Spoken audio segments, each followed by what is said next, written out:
والسلام على سيد الأنبياء والمرسلين وعلى آله وأصحابه أجمعين، أما بعد. أعوذ بالله من الشيطان الرجيم. بسم الله الرحمن الرحيم. المنافقون والمنافقات بعضهم من بعض يأمرون بالمنكر وينهون عن المعروف ويقبضون أيديهم نسوا الله فنسيهم إن المنافقين هم الفاسقون. وعد الله المنافقين والمنافقات والكفار نار جهنم خالدين فيها هي حسبهم ولعنهم الله ولهم عذاب مقيم. صدق الله العظيم.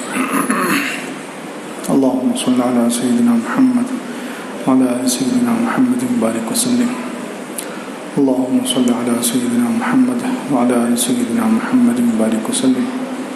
اللهم صل على سيدنا محمد وعلى آل سيدنا محمد وبارك وسلم. بزرگان محترم، ایمان کے تقاضوں پر بات چل رہی ہے.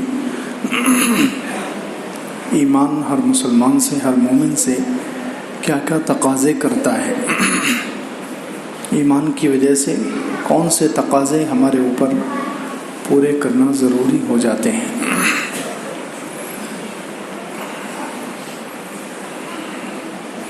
ایک تقاضا بیان کیا گیا تھا کہ ایمان کی اہمیت کو سمجھیں. سب سے پہلا تقاضا یہ تھا کہ ہر مسلمان اپنے ایمان کی اہمیت کو سمجھے. ایمان کی اہمیت نہیں معلوم ہوگی تو پھر ایمان کی انسان ناقدری کرے گا، اور ناقدری کی وجہ سے اللہ تعالیٰ نعمت چھین لیتے ہیں. اس لیے سب سے پہلے ایمان کی اہمیت معلوم کریں.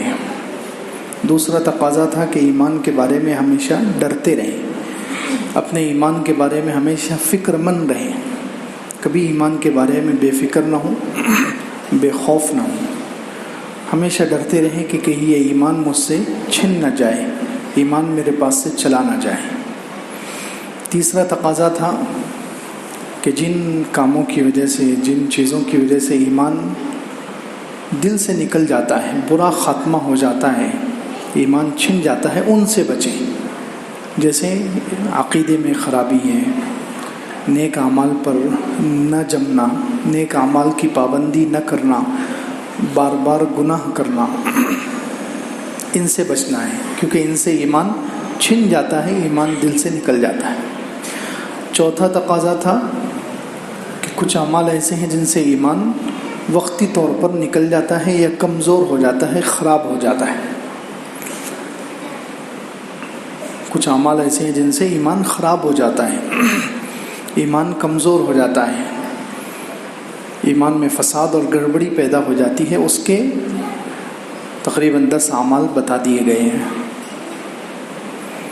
زنا ہے، چوری ہے، خیانت ہے، بدزبانی ہے، زبان سے کسی کو تکلیف پہنچانا، طعنہ دینا، لعنت ملامت کرنا،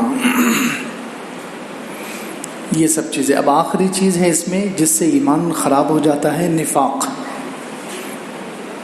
نفاق ایسی چیز ہے جس سے ایمان خراب ہو جاتا ہے، ایمان میں فساد پیدا ہو جاتا ہے. اب نفاق کی بہت سی علامتیں بتلائی گئی ہیں.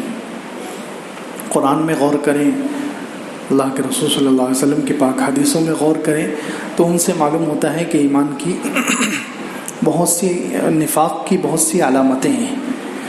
نفاق کی یا منافق کی بہت سی علامتیں ہیں، ان سے بچنا تاکہ ہمارے اندر نفاق پیدا نہ ہو. کیونکہ نفاق بڑی خطرناک بیماری، اندر دل کا مرض ہے، یہ دل میں چھپی ہوئی بیماری کہ آدمی اوپر سے کچھ ہو، اندر سے کچھ ہو. اور یہ چیز آہستہ آہستہ آدمی کو اصلی نفاق تک لے کر جاتی ہے. اور منافق جو ہوتا ہے، اصلی منافق، وہ کافر سے بھی بدتر ہے اللہ کی نگاہ میں. جو منافق ہیں، جو حقیقی منافق ہیں، ان کا ٹھکانہ کافروں سے بھی نچلے درجے میں ہے. ان المنافقین فی الدرک الاسفل من النار، یہ اللہ تعالیٰ نے قرآن میں فرمایا کہ منافقین یہ جہنم کے سب سے نچلے طبقے میں، سب سے بڑا عذاب اور خطرناک عذاب ان منافقوں کو ہوگا. تو اندازہ لگائیں کتنی خطرناک بیماری ہے۔ تو اس لیے نفاق کی کچھ علامتیں ہیں، چھوٹے نفاق کی علامتیں ہیں، کچھ اعمال ہیں، اگر خدا نخواستہ ہمارے اندر ہوں ہم اس کو دور کریں۔ کہیں ایسا نہ ہو کہ یہ اعمال کرتے کرتے ہمیں بڑے نفاق تک لے کر چلے جائیں، اور بڑا نفاق یعنی دل سے ایمان ہی ختم ہو گیا، اوپر سے مسلمان سمجھتے رہے اپنے آپ کو، اوپر سے مسلمان ظاہر کرتے رہے لیکن دل میں ایمان ہی نہیں رہا، یہ منافق، یہ ان کا ٹھکانہ سب سے جہنم کا نچلا طبقہ ہے۔ تو یہ نفاق جو ہے آہستہ آہستہ پیدا ہوتا ہے، پہلے چھوٹے نفاق کی علامتیں ہیں، چھوٹے نفاق کے کچھ اعمال ہیں، جیسے بخاری شریف کی اس حدیث میں ہے، اللہ کے رسول صلی اللہ علیہ وسلم نے ایک ہی حدیث میں 4 علامتیں ان منافقین کی بتلائی کہ جب بات کریں تو جھوٹ بولے، اذا حدث کذب، جب ایسا شخص بات کرتا ہے تو بات بات میں جھوٹ بولتا ہے، سچ اس کی زبان سے نہیں نکلتا، جھوٹ بولے۔ تو دیکھیں جھوٹ ایسا عمل ہے، یہ چھوٹے نفاق کی علامتیں ہیں۔ پچھلے ہفتے بھی جھوٹ پر پوری الحمدللہ بات ہوئی تھی کہ جھوٹ کے کتنے سارے نقصانات ہیں، اس میں سے ایک بڑا نقصان یہ ہے کہ جھوٹ جو ہے منافق کی نشانی ہے، اور یہ نفاق کی چھوٹی علامتیں ہیں، بار بار اگر ان کو کرتے رہیں گے تو یہ بڑے نفاق تک پہنچائیں گے، یعنی دل سے ایمان ختم کر دیں گے، اللہ نہ کرے۔ کہ اس لیے پہلی علامت حدیث میں بتلائی منافق کی کہ جب بات کرے تو جھوٹ بولے، اور وَإِذَا وَعَدَ أَخْلَفَ، وعدہ کرے تو وعدہ خلافی کرے۔ یہ بھی دیکھیں آج کتنا مسلمانوں میں ہمارے اندر یہ چھوٹے نفاق کی علامتیں کتنی آ گئی ہیں، جھوٹ بھی ہم سے ہو جاتا ہے، وعدہ خلافی ہو جاتی ہے، حالانکہ وعدے کو پورا کرنا ضروری ہے، وعدے کو پورا کرنا فرض ہے۔ کتنی تاکید کی ہے اللہ رب العزت نے قرآن میں کہ اللہ یہ جو وعدہ ہے اس کے بارے میں قیامت میں پوچھا جائے گا، اسی لیے اللہ کے رسول صلی اللہ علیہ وسلم بہت اہتمام کرتے تھے اس کو پورا کرنے کا۔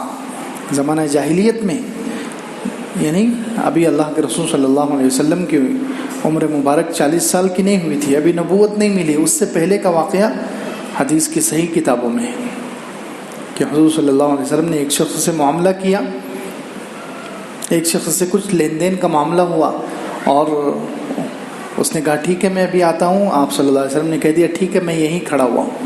وہ کہتے ہیں 3 دن تک وہ شخص نہیں آیا، 3 دن تک وہ بھول گیا جا کر، لیکن حضور اقدس صلی اللہ علیہ وسلم اسی جگہ کھڑے رہے، صرف استنجا کے لیے، اہم ضرورت کے لیے جاتے تھے اور پھر وہاں آ کر کھڑے ہو جاتے۔ 3 دن کے بعد وہ شخص آیا اور اس نے دیکھا کہ حضور صلی اللہ علیہ وسلم وہیں کھڑے ہوئے۔ وعدے کی اتنی پاسداری،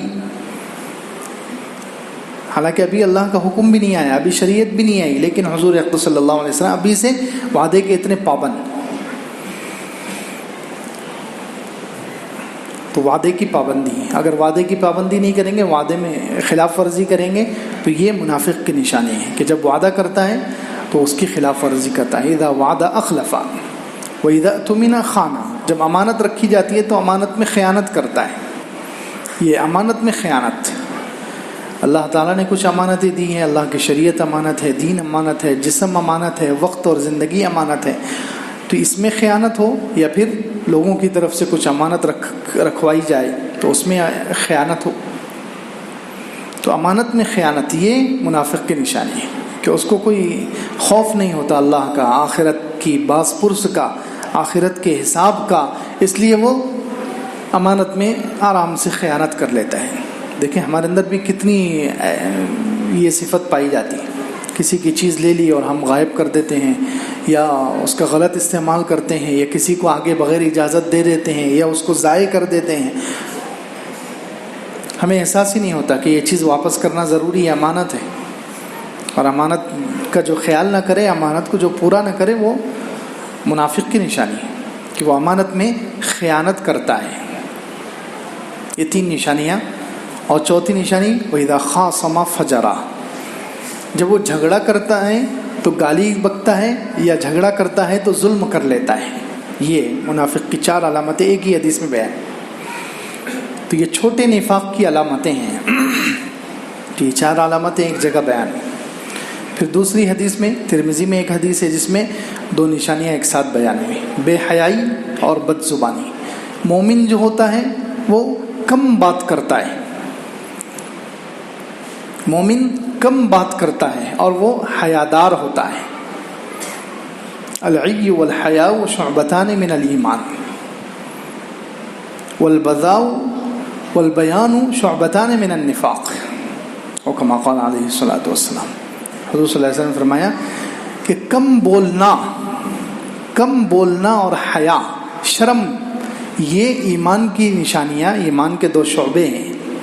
اور زیادہ بولنا اور بے شرمی یہ نفاق کی علامت ہے.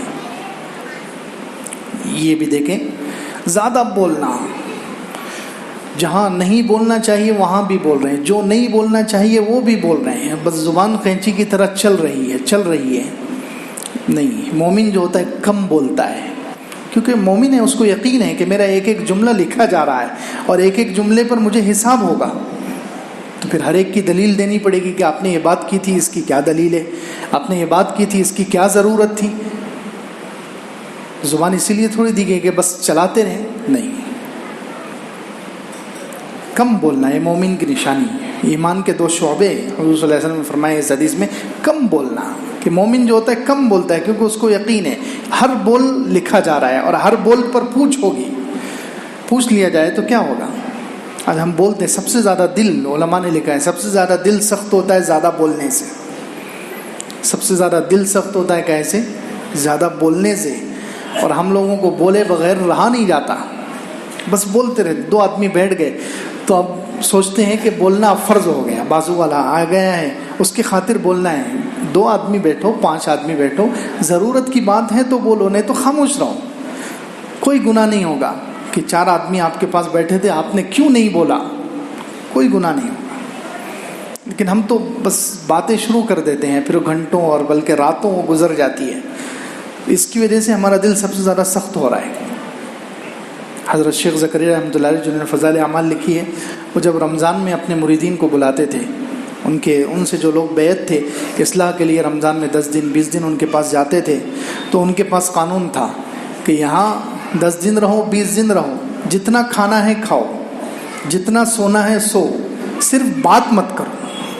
ایک ہی چیز پر ان کی طرف سے پابندی ہوتی تھی کہ بس یہاں جتنا کھانا ہے کھاؤ، جتنا سونا ہے سو، بس بولو مت، بات مت کرو. زبان پر کنٹرول ہے،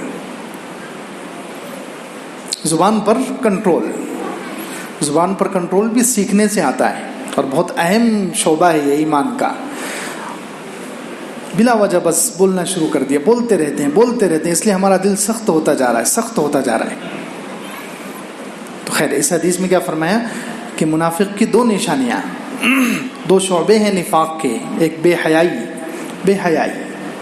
حیا نہیں ہے، شرم نہیں ہے، زبان سے بے حیائی کی بات کر لی یا عمل کر لیا کوئی بے حیائی کا، گندی بات نہیں. مومن جو ہے شرم و حیا والا ہوتا ہے، مومن کے اندر بہت زیادہ حیا ہوتی ہے.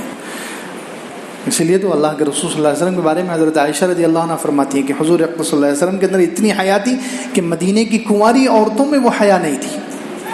مدینے کی کنواری عورتیں اتنا نہیں شرماتی تھی جتنا حضور اقدس صلی اللہ علیہ وسلم شرماتے تھے. اندازہ لگائیں، مدینے کی کنواری عورتوں میں وہ شرم نہیں تھی جو حضور اقدس صلی اللہ علیہ وسلم کی ذات میں تھی. اتنی شرم و حیا، بولنے میں، دیکھنے میں، ہر چیز سے حیا جھلکتی ہے. تو بے حیا ہوگا اس کی آنکھیں بھی بے حیائی کا اظہار کرے گی، زبان سے بھی اس کی بے حیائی، ہاتھ سے بھی، پیر سے بھی، ہر چیز سے اس کی بے حیائی ظاہر ہوگی. اور حیا والا تو وہ کم دیکھے گا، وہ زیادہ دیکھنے سے بھی اس کو شرم آئے گی. حضور صلی اللہ علیہ وسلم اسی لیے تو زیادہ اوپر نہیں دیکھتے تھے، ہمیشہ نیچے نگاہ رہتی تھی. وہ نگاہوں سے بھی حیا ٹپکتی تھی آپ کے، زبان سے بھی حیا، زیادہ بات نہیں، جتنی ضرورت ہے اتنی ہی بات.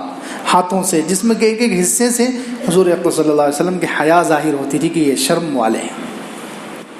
اسی لیے کہا کہ مدینے کی کنواری عورتوں میں وہ حیا نہیں تھی جو حضور اقدس صلی اللہ علیہ وسلم کے اندر تھی. تو خیر، منافق کی نشانیاں یہ 2 ہیں کہ وہ بے حیا ہوتا ہے اور زبان بہت زیادہ بولتا ہے. اسی یہ 6 علامتیں ہوں گی. اسی طریقے سے نماز میں سستی، عمل میں سستی. ایک یہ تو قرآن میں بیان کی گئی، لا یاتون الصلاۃ الا وهم کسالى، 5ویں پارے میں، نماز کے لیے نہیں آتے مگر سستی سے. یہ نماز میں سستی کرنا، خاص طور سے فجر اور عشاء یہ دو نمازیں منافقوں پر بہت باری ان میں بہت سستی کرتے ہیں وہ. تو یہ نماز میں اعمال میں سستی یہ نفاق کی نشانی ہے. یہ چھوٹے نفاق کی نشانیاں ہیں، یہ آہستہ آہستہ انسان کو بڑے نفاق تک لے کر جاتی ہیں. اس لیے ان چیزوں کو بیان کیا جا رہا ہے کہ یہ ہمارے اندر بھی پائی جاتی ہیں، چیدہ چیدہ کچھ کچھ، کوئی ایک کسی کے اندر، کوئی ایک کسی کے اندر، کوئی ایک کسی کے اندر. اس لیے ہمیں ان نفاق کی نشانیوں کو اپنے اندر سے نکالنے کی ضرورت ہے. خیر اعمال میں سستی، چاہے نماز ہو کوئی بھی عمل ہو، دین کے عمل میں سستی کرتے ہیں وہ. لا یأتون الصلاۃ الا وهم کسالى، نماز کے لیے نہیں آتے مگر سستی کے ساتھ، بہت اعمال میں وہ سست ہوتے ہیں. اسی طریقے سے بخل اور کنجوسی ایک علامت ان کی ہے. کنجوس ہوتے ہیں جو منافق ہوتے ہیں، منافق کو اللہ کی ذات پر یقین ہی نہیں ہوتا، اس لیے وہ خرچ نہیں کرتا. خرچ تو وہ آدمی کرے گا جس کو اللہ پر یقین ہو کہ میں ابھی خرچ کروں گا اللہ تعالیٰ اور دے دیں گے. دینے والا کون ہے؟ اللہ.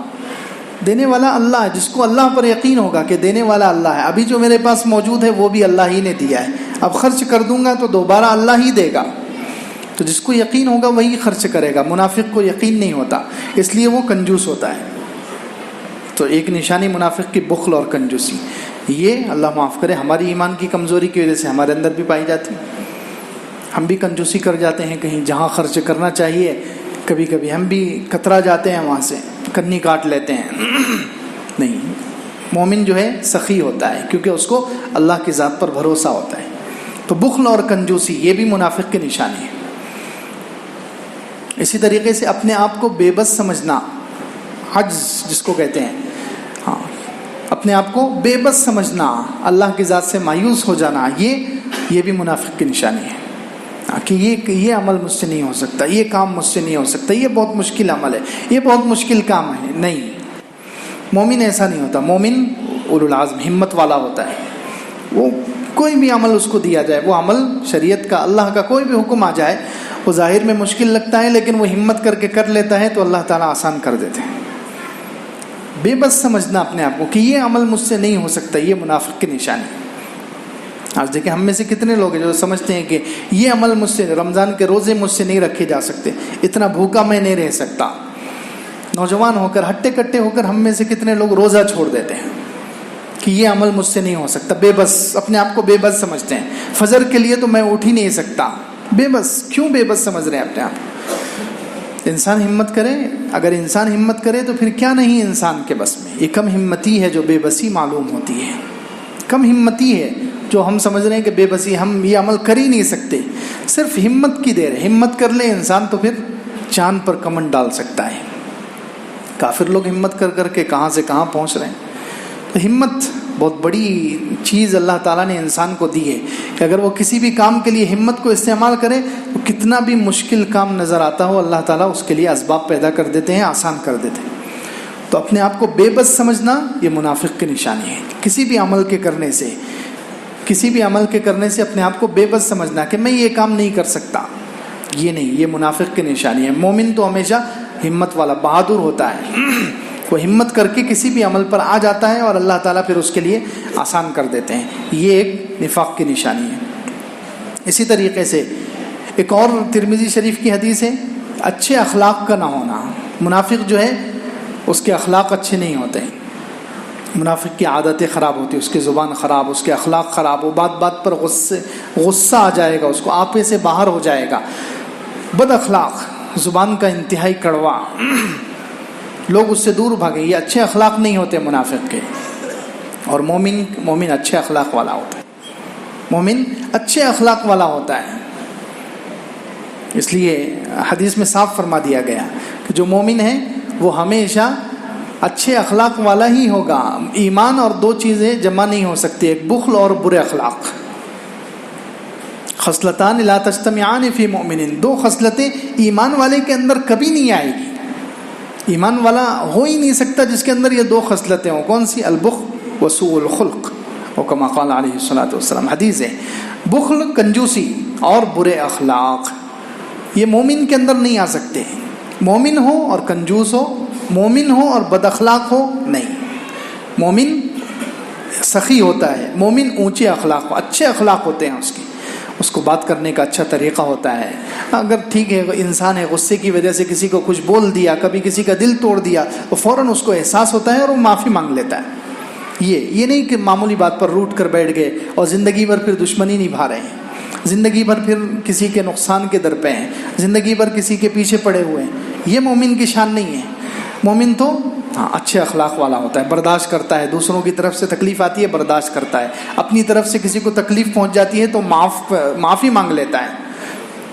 یہ اچھے اخلاق ہوتے ہیں اس کے. اور جو منافق ہوتا ہے اس کے اچھے اخلاق نہیں ہوتے. اسی طریقے سے ایک اور علامت کہ اس کو منافق جو ہوتا ہے اس کو دین کی سمجھ نہیں ہوتی. جو منافق ہوتا ہے اس کو, یہ بھی ترمذی کی حدیث میں ہے, منافق جو ہوتا ہے اللہ تعالیٰ اس کو دین کی سمجھ نہیں دیتے. دین کی سمجھ ہونا ہر مسلمان کے لیے ضروری ہے. دین کی سمجھ ہو سے, دین کا فہم ہو سے کہ صحیح جو ہمارے سامنے دین پیش کر رہا ہے وہ آدمی صحیح ہے یا نہیں, وہ صحیح دین پیش کر رہا ہے یا نہیں. اتنی سمجھ تو ہر ایک کو ہونی چاہیے. یہ نہیں کہ مسلمان اندھا دھن کسی کے بھی پیچھے چلنا شروع کر دے, کوئی شرک کی طرف لے کر جا رہا ہے, کوئی غلط گمراہی کی طرف لے کر جا رہا ہے, کوئی گڑھے کی طرف لے کر جا رہا ہے اور ہمیں پتہ ہی نہیں, ہم اندھا دھن اس کے پیچھے جا رہے ہیں اور گڑھے میں گر رہے ہیں. یہ مومن نہیں ہے. مومن دینی سمجھ ہوتی ہے اس کے اندر سے. وہ کسی کی بھی بات لے گا وہ سمجھ کے ساتھ, اس کو پہلے شریعت کے تناظر میں دیکھے گا, قرآن و سنت کی روشنی میں دیکھے گا, عقل پر تولے گا, اس کے بعد وہ اس کی بات پر عمل کرے گا. اندھا دھن چلنا اور کسی کے بھی پیچھے چل کر کسی گمراہی کا شکار ہو جانا, یہ منافق کی, یہ مومن کی علامت نہیں ہے. اسی طریقے سے جو منافق ہوتے ہیں وہ دو چہرے والے ہوتے ہیں, سامنے کچھ پیچھے کچھ. قرآن میں بھی اللہ تعالیٰ نے اس کو بیان کیا کہ یہ لوگ سامنے جب حضور اقدس صلی اللہ علیہ وسلم کے سامنے آتے تھے, قالوا نشہد انک لرسول اللہ, ہم گواہی دیتے ہیں کہ آپ اللہ کے رسول ہیں. حضور صلی اللہ علیہ وسلم کے سامنے آ کر قسم کھا کر کہہ رہے ہیں. اللہ تعالیٰ نے سورہ منافقین میں ذکر کیا, قالوا نشہد انک لرسول اللہ, ہم گواہی دیتے ہیں کہ آپ اللہ کے رسول ہیں. سامنے حضور اقدس صلی اللہ علیہ وسلم کے سامنے آئے تو یہ, اور جب پیٹھ پیچھے گئے تو نعوذ باللہ حضور اقدس صلی اللہ علیہ وسلم کو برا بھلا کہیں گے, گالیاں دیں گے, صحابہ کو گالیاں دیں گے. یہ دو چہرے والا, سامنے کچھ ہے پیچھے کچھ ہے, یہ منافق کی علامت ہے. دو چہرے والا, سامنے کچھ ہو پیچھے کچھ ہو, یہ منافق کی نشانیاں. یہ چھوٹے نفاق کی علامتیں ہیں. یہ چھوٹے نفاق کی علامتیں, 14 علامتیں بیان کی گئی. یہ چھوٹے نفاق کی علامتیں ہیں. یہ اگر علامتیں یا ان میں سے کوئی ایک ہمارے اندر ہے تو ہمیں فوراً توبہ کرنا چاہیے, فوراً اپنی اصلاح کی فکر کرنی چاہیے, کیونکہ یہ علامتیں آہستہ آہستہ دور تک, بڑے نفاق تک لے کر جاتی ہیں. بڑا نفاق یعنی دل سے ایمان ہی ختم ہو جائے, یہ بڑا نفاق ہے. دل سے ایمان ہی ختم ہو جائے, پھر اس کو نعوذ باللہ وہ اللہ تعالیٰ کا مذاق اڑانا شروع کر دیتا ہے, وہ اللہ کے رسول صلی اللہ علیہ وسلم کا مذاق اڑانا, دین کی باتوں کا مذاق اڑانا شروع کر دیتا ہے. یہ جو بڑے منافق تھے ان کی علامت اللہ تعالیٰ نے قرآن میں بیان کی ہے کہ یہ لوگ کیا کرتے ہیں, پھر دین کا مذاق اڑانا شروع کر دیتے ہیں. یہ 10ویں پارے میں ہے کہ دین کا مذاق اڑاتے ہیں, اللہ کے رسول صلی اللہ علیہ وسلم کا اور دین کی باتوں کا یہ مذاق اڑاتے ہیں. ان سے پوچھا جائے تو کہتے ہیں کہ ہم تو بس مذاق کر رہے تھے. دیکھیے, اب اللہ و آیاتہ و رسولہ کنتم تستہزئون, کیا تم اللہ کا, اللہ کے رسول کا اور اللہ کے دین کا مذاق اڑاتے ہو؟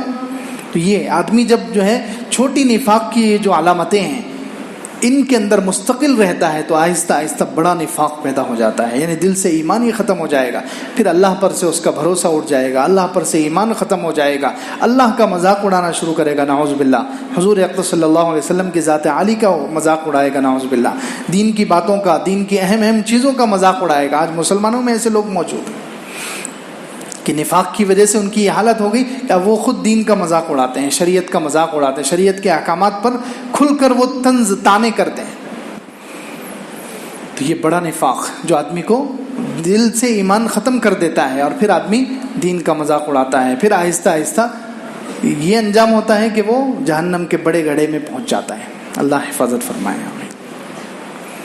تو یہ چوتھا تقاضا تھا ایمان کا کہ کچھ اعمال ایسے ہیں جن کی وجہ سے ایمان میں خرابی پیدا ہو جاتی ہے. اس میں سے 11واں یا 12واں عمل تھا نفاق, اور نفاق کی یہ علامتیں تھی. اب ایمان کا 5واں تقاضا کیا ہے؟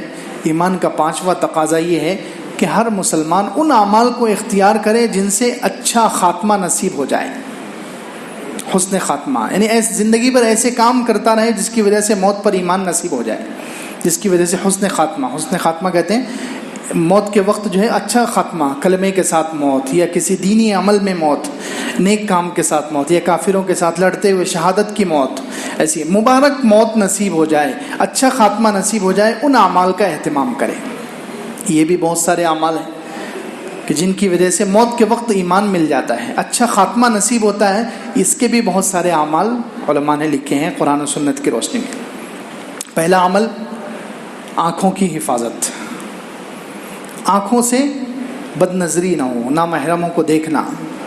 یہ بھی دکھنے میں کوئی معمولی چھوٹا سا گناہ لگتا ہے، لیکن حقیقت میں یہ بھی بڑا خطرناک گناہ ہے۔ بد نظری کرنا، آنکھوں سے غلط دیکھنا، نامحرموں کو دیکھنا لذت کے لیے، مزے کے لیے، نعوذ باللہ، تو یہ جو ہے اس سے بھی ایمان خطرے میں پڑ جاتا ہے۔ اور اس سے نگاہ بچائیں گے تو حدیث میں وعدہ کیا گیا ہے، اللہ کے رسول صلی اللہ علیہ وسلم نے ارشاد فرمایا، اللہ تعالیٰ خود فرماتے ہیں کہ جو بد نظری چھوڑ دے میرے ڈر سے، جو بد نظری چھوڑ دے، کسی نامحرم پر نگاہ ڈالنا چھوڑ دے میری وجہ سے، میرے خوف سے، تو اللہ تعالیٰ اس کو اس کے دل میں ایمانی حلاوت، ایمانی مٹھاس دے دیتے ہیں۔ جو بد نظری ہے، کوئی نامحرم عورت جا رہی ہے لیکن اب اس کا دل چاہ رہا ہے، نفس تقاضا کر رہا ہے کہ میں دیکھ لوں، لیکن اس وقت آدمی کنٹرول کرے، ایمان والا کنٹرول کرے اللہ کے خوف سے کہ اللہ نے منع کیا ہے، تو اس خوف سے وہ اپنی نگاہوں کو جھکا لے۔ تو اللہ کے رسول صلی اللہ علیہ وسلم نے فرمایا کہ اللہ تعالیٰ کہتے ہیں کہ میں اس کے دل میں ایمانی حلاوت ڈال دیتا ہوں، ایمانی مٹھاس۔ اب ملا علی قاری حدیث کے جو شارحین ہیں وہ اس حدیث کے تحت فرماتے ہیں، ملا علی قاری رحمۃ اللہ علیہ خاص طور سے لکھتے ہیں کہ اللہ رب العزت جس کے دل میں ایک مرتبہ ایمان کی مٹھاس ڈال دیتے ہیں، اللہ تعالیٰ کی یہ عادت نہیں ہے کہ اس کو واپس لے لیں۔ سبحان اللہ، یہ بڑی بات ہے کہ جس کے دل میں اللہ تعالیٰ ایک مرتبہ ایمان کی مٹھاس ڈال دیتے ہیں پھر اللہ تعالیٰ واپس نہیں لیتے، یعنی پھر وہ موت تک ہمیشہ اس کے ساتھ اس کے دل میں ایمان کی مٹھاس رہتی ہے، ایمان کی حلاوت رہتی ہے، اس کا ایمان پھر چھینا نہیں جاتا۔ یہ ایک عمل ہے اچھے خاتمے کے لیے۔ پہلا عمل ہے کہ آنکھوں کی حفاظت، انسان آنکھوں کو غلط استعمال نہ کرے، جتنا ہو سکے کنٹرول کرے، اور آسان ہے، اگر ہمت کرے انسان تو آسان ہو جائے گا۔ اللہ تعالیٰ نے خود حفاظت کے لیے دیکھیں آنکھوں کے اوپر پتلیاں لگائی ہے، اللہ تعالیٰ کی طرف سے خود بندوبست ہے، کوئی مشکل نہیں ہے۔ یہ چپ ہمارے نفس کے چوچلے ہیں، نفس کہتا ہے کہ یہ بہت مشکل ہے، آج کے زمانے میں بہت مشکل ہے۔ آج کے زمانے میں لوگ ہیں جو حفاظت کر لیتے ہیں، سالوں گزر جاتے ہیں۔ آج کے زمانے میں بازار میں سے اور لوگ کتنے بڑے بڑے علماء اور اللہ کے نیک بندے ایسے ہیں جو ہمیشہ سفر میں رہتے ہیں، ایئرپورٹ پر اور ٹرینوں میں، بسوں میں، بازاروں میں، ہمیشہ ان کا گزر ہوتا ہے، لیکن پھر بھی سالوں سال وہ کسی نامحرم کو نہیں دیکھتے، عادت ڈال لیتے ہیں۔ تو عادت ڈالنے سے کوئی بھی چیز آسان ہو جاتی ہے، عادت نہیں ڈالیں گے تو مشکل لگے گا کہ یہ کیسے ہو، آسان ہے کہ انسان کوشش کرے تو پھر اللہ تعالیٰ مدد کرتے ہیں۔ تو آنکھوں کی حفاظت، یہ اس کی وجہ سے ایمان پر خاتمے میں یہ چیز مددگار ہے۔ پہلا عمل یہ ہے۔ دوسرا عمل علماء نے لکھا ہے مسواک کی پابندی۔ مسواک کا آدمی وضو کے وقت مسواک کرے۔ حضور اقدس صلی اللہ علیہ وسلم نے کیا فرمایا، لولا ان اشق علی امتی لامرتهم بالسواک، کہ اگر مجھے اپنی امت پر مشقت کا خوف نہ ہوتا تو میں ہر وضو کے وقت، ہر نماز کے وقت امت کے لیے مسواک کو فرض کر دیتا۔ لیکن حضور اقدس صلی اللہ علیہ وسلم کیونکہ شفیق ہے، مہربان ہے، معلوم ہے کہ امت میں کچھ لوگ ایسے بھی ہوں گے جن کے لیے عمل مشکل ہو جائے گا، تو اس لیے حضور صلی اللہ علیہ وسلم نے اس کو فرض نہیں کیا، لیکن سنت تو ہے، فرض تو نہیں کیا لیکن سنت تو ہے۔ حضور اقدس صلی اللہ علیہ وسلم اس کا اہتمام کرتے تھے، اور اس کے فائدے میں ایک فائدہ علماء نے یہ بھی لکھا ہے کہ موت کے وقت ایمان نصیب ہوتا ہے۔ مسواک کی پابندی، جو مسواک پابندی سے کرے، اس سنت پر عمل کرے، اس کی برکت سے اللہ تعالیٰ موت کے وقت اس کو کلمہ نصیب کر دیتے ہیں، موت کے وقت اس کو اچھا خاتمہ نصیب ہو جاتا ہے۔ یہ دو چیزیں، اور باقی 8 اعمال ہیں، انشاءاللہ وہ آئندہ ہفتے بیان کیے جائیں گے۔ آمین۔ وآخر دعوانا الحمدللہ۔